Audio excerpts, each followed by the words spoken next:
صليت وباركت على إبراهيم وعلى آل إبراهيم إنك حميد مجيد. حاضرین گرامی، اللہ رب العزت نے تمام انسان کو دنیا میں پیدا فرمایا. رب کریم نے دنیا میں بے شمار نعمتوں سے ہم تمام کو سرفراز فرمایا. اللہ رب العزت نے ذات کے اعتبار سے بھی ہمیں بڑا قیمتی بنایا، صفات کے اعتبار سے بھی بڑا قیمتی بنایا.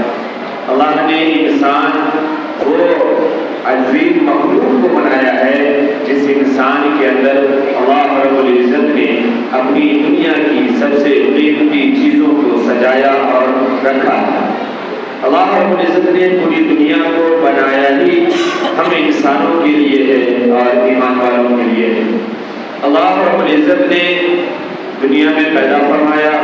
اللہ رب العزت نے ایک جوڑ، ایک سلسلہ، ایک رشتہ، ایک محبت، ایک اونچ، ایک نیچ، ایک سسٹم سے دنیا میں پیدا فرمایا. دنیا میں آنے کے لیے ایک ترتیب ہے.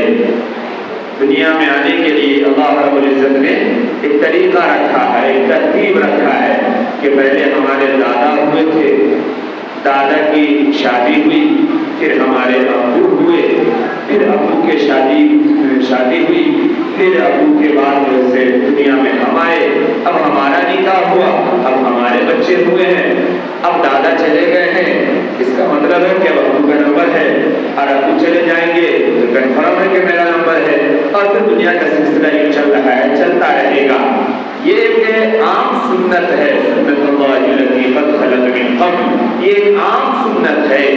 لیکن دنیا میں آنے کی تو ایک ترتیب ہے، لیکن دنیا سے جانے کی کوئی ترتیب نہیں ہے. دنیا سے جانے کی کوئی ترتیب نہیں ہے. دادا موجود ہے، پوتا چلا گیا. نانا موجود ہے، نواسے چلے گئے. باپ موجود ہے، بیٹا چلا گیا. بیٹی چلی گئی، بہو چلی گئی. ماں موجود ہے. ایک شخص، ایک عمر دراز، سن رسیدہ بزرگ بستر پر موجود ہے، جس کے لیے تمنائیں بھی کی جاتی ہے کہ بڑی پریشانی میں ہے، بڑی دقت میں ہے، بڑی مصیبت میں ہے. اللہ عزت دے دے، یعنی اللہ فیصلہ فرما دے. اگر انسان اب کام کا نہیں رہ گیا تو بہتر ہے کہ اللہ اسے موت دے دے، یعنی ہم یہ کہتے ہیں. لیکن وہ بستر پہ موجود ہے، لیکن جو چل رہا ہے، جو پھر رہا ہے، جو کام کاج کا ہے، اللہ اس کو پہلے بلا لیتے ہیں. تو یہ دنیا کا نظام ہے، یہ اللہ کی قدرت ہے، اللہ کی مشیت ہے. اور اللہ نے تمام چیزوں کو بتا دیا ہے اور سکھا دیا ہے اور سمجھا دیا ہے. تو اس دنیا میں ہم ہیں تو دنیا کے نظام عالم کو بھی ہمیں سمجھنا پڑے گا. دنیا میں رہنے کے لیے جو دنیا کی چیزیں ہیں اسے بھی جاننی پڑے گی. اور اس چھوٹی سی دنیا، محدود دنیا، مختصر دنیا، جس کو میں نے بار بار آپ کو تفصیل سے بتایا اور سمجھایا کہ اس دنیا میں جس میں ہم ابھی ہیں یہ سب سے چھوٹی دنیا ہے. اور جس میں ہم جی رہے ہیں، جو ہمارے عمریں ہیں، یہ سب سے کم عمر ہے. اگر نہیں سمجھ میں آتی تو سمجھنا آسان ہے. کم سے کم ہم اپنے 3 پشت کو تو جانتے ہیں نا. 3 پشت کو ملا کر کے لگ بھگ 300 سال تو بچ جاتا ہے نا. اتنے دنوں کو تو کم سے کم ہم سمجھ سکتے ہیں نا کہ اتنے دنوں تک ہم عالم انتظار میں تھے. کہاں تھے؟ کس پھل میں تھے؟ کس پانی میں تھے؟ کس گیہوں میں تھے؟ کس چاول میں تھے؟ کہاں تھے؟ یہ رب جانتا ہے، مگر ہم تھے. اب اس کے بعد اس دنیا میں ہم آئے ہیں. یہ دنیا فانی ہے اور اس کے بعد پھر یہ دنیا ختم ہو جائے گی. پھر ایک دنیا شروع ہوگی قبر کے یہاں سے لے کر کے. پھر وہ بھی ایک دنیا ختم ہو جائے گی قیامت آنے کے بعد. پھر وہاں سے ایک آبدی زندگی شروع ہوگی. کم سے کم اتنا تو ہمیں سمجھ میں آ جانا چاہیے نا اپنے موجودہ دور کو دیکھ کر کے. جتنا ہم کیلنڈر میں لکھتے ہیں اور مینشن کرتے ہیں، اتنا تو کم سے کم ہمیں سمجھنے کے لیے کافی ہے نا کہ اتنے دنوں سے اب تک ہم نہیں تھے. نمبر 1. دوسرے یہ کہ اتنے دنوں سے اب تک 2000 سال کا جو سلسلہ ہم لکھ رہے ہیں، اسی کو اگر مان لیں تو کم سے کم اتنے دنوں سے تو لوگ دنیا میں آ رہے ہیں اور جا رہے ہیں اور اس دنیا میں رہ رہے ہیں. اور اس دنیا میں سبوں نے جو زندگی پائی ہے وہ 100 سال 120 سال، بہت پرانے لوگ اگر ہوں گے تو وہ 100 پلٹ جاتے تھے، ورنہ جناب محمد رسول اللہ صلی اللہ علیہ وسلم کی زبانی نبوت میں اور آپ کے لسانی مبارک سے یہ بات نکل چکی ہے کہ میری جو امت ہے، اس امت کی جو اوسط عمریں ہیں یہ 60 سے 70 سال ہے۔ تو ایک سلسلہ ہے، دنیا میں ہم آئے تو ترتیب سے ہیں، لیکن جائیں گے کب یہ کسی کو معلوم نہیں ہے۔ آخری بات میں عرض کر رہا ہوں، جناب محمد رسول اللہ صلی اللہ علیہ وسلم نے فرمایا الکیس من دان نفسہ وعمل لما بعد الموت، کہ دنیا میں جانے کی ترتیب متعین نہیں ہے۔ اب دنیا میں عقل مند وہی ہے، ہوشیار وہی ہے، سمجھدار وہی ہے، عقل و شعور والا وہی ہے، دنیا سے فائدہ اٹھا لینے والا وہی ہے جو دنیا میں رہتے ہوئے عمل لما بعد الموت، موت کے بعد کام آنے والے عمل کو کر لے۔ کیونکہ موت کے بعد جو دنیا شروع ہو رہی ہے قبر والی زندگی، اور پھر اس کے بعد جو ابدی زندگی قیامت کے بعد شروع ہو رہی ہے، ان دونوں زندگی کا جو فیصلہ ہونا ہے وہ ہمارے اس دنیا کے اعمال پر ہونا ہے۔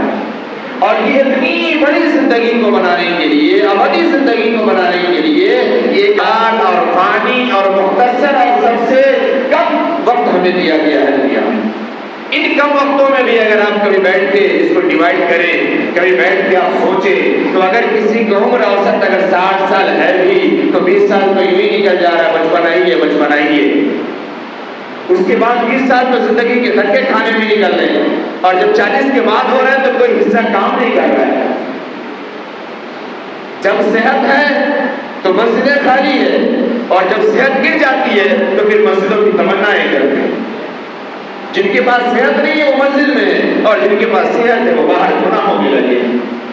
تو یہ ہمیں بڑے غور و فکر کرنے کی ضرورت ہے اور سمجھنے کی ضرورت ہے کہ ہم کہاں سے چلے اور کہاں پہ بیٹھے ہوئے ہیں ابھی، اور ہماری منزل آگے کہاں ہے۔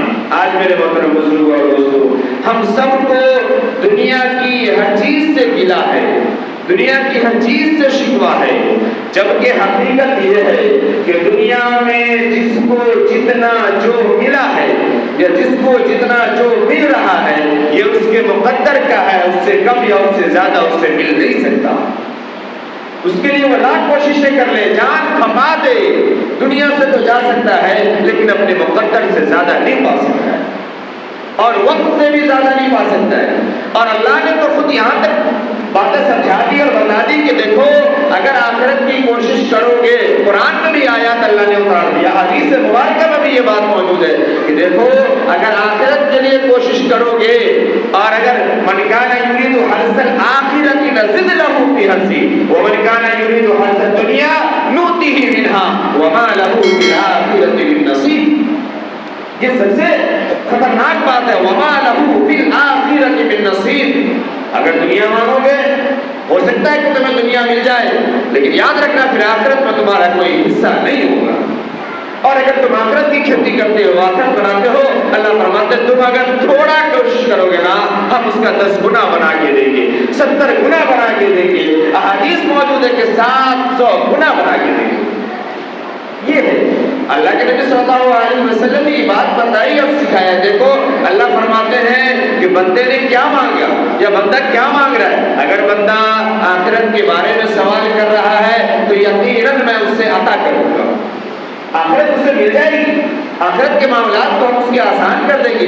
لیکن ہاں اگر وہ دنیا کے بارے میں سوال کر رہا ہے، اگر وہ دنیا چاہ رہا ہے تو پھر ہم غور و فکر کریں گے، پھر دیکھیں گے کہ دنیا اس کے حق میں بہتر ہے بھی یا نہیں، یا وہ جو مانگ رہا ہے جو چاہ رہا ہے اس کے حق میں بہتر ہے بھی یا نہیں۔ یہاں بھی اللہ کا کرم ہے، اللہ کی رحمت ہے، ورنہ ہم جو تمنائیں کرتے ہیں اگر ہمیں وہ چیز ملنی شروع ہو جائے تو آج جیسے پرفتن دور میں ہم جی رہے ہیں، اور آج جو ہمارے گھروں کا حال ہے، آج جو ہمارے رشتوں کا حال ہے، آج جو ہمارے چھوٹے اور بڑوں کا حال ہے، آج جو ہمارے یہاں اونچ نیچ اور بھید بھاؤ ہے، اگر ہماری خواہشات کے حساب سے دنیا ملنے لگے تو شاید ہم میں کا ہر شخص یہ سمجھے گا کہ انا ربکم الاعلی، ہم ہی فرعون وقت ہے، باقی جو دوسرا ہے یہ کچھ بھی نہیں ہے جو آج ہمارے گھروں کا حال ہے۔ ایک بھائی کے پاس اگر تھوڑی سی صلاحیت ہے، تھوڑی سی دولت ہے، تھوڑا اس نے کچھ کر لیا ہے، وہ اپنے وقت میں رہتے ہوئے اس سے پہلے کہ کسی چھوٹے یا کسی بڑے کے ہاتھ کو پکڑ لے، اسے بھی کام کا بنا دے، سہارا بن جائے، بھائی ہونے کا حق ادا کر دے، نہیں، سب سے پہلے اپنے کو الگ کر دیں۔ اب ہمارے پاس سب ہو گیا، ہم ہوش مند ہو گئے، ہم جاب والے ہو گئے، ہم پیسے کمانے والے ہو گئے، اب تو ہمارے پیسے سے یہ کھائیں گے، ان کے بچے کھائیں گے، ان کا گھر دوار بنے گا، نہیں، اپنے کو سیکیور کرو۔ ایسا لگتا ہے یہ جو زندگی، یہ جو صلاحیت یا یہ جو نوکری مل گئی ہے، یہ قیامت تک کے لیے مل گئی ہے، اور سب کو جمع کر کے پھر اخیر میں قبر جو ہوگی وہ 6x2 اور 6x3 کی نہیں، بلکہ قبر جو ہوگی وہ پورے قبرستان کی ہوگی، اور سارے دولت کو بغل میں رکھ کر کے لے کر کے جائیں گے۔ یہ حال ہے۔ اس لیے دنیا اللہ بڑے حکمت سے عطا فرماتے ہیں، اور دنیا کے لیے مقدر شرط ہے، اللہ یبسط الرزق لمن یشاء ویقدر، یہ اللہ کی مرضی ہے، اللہ جسے چاہے جتنا عطا فرما دے اور جسے چاہے کم کر دے۔ ہمارے اندر صبر ہونا چاہیے، ہمارے اندر قناعت پسندی ہونی چاہیے، رب نے جتنا دیا ہے اتنے میں صبر اور شکر کے ساتھ حلال زندگی گزارے، یہ سب سے اہم ہے۔ دنیا بہت مل گئی ہو اور حرام کی مل گئی ہو یا حرام کی مل رہی ہو، اس سے بیکار ہے انسان دنیا میں مختصر سی زندگی گزار کر کے حلالی اور ایمانداری کی چلا جائے، یہ بہتر ہے۔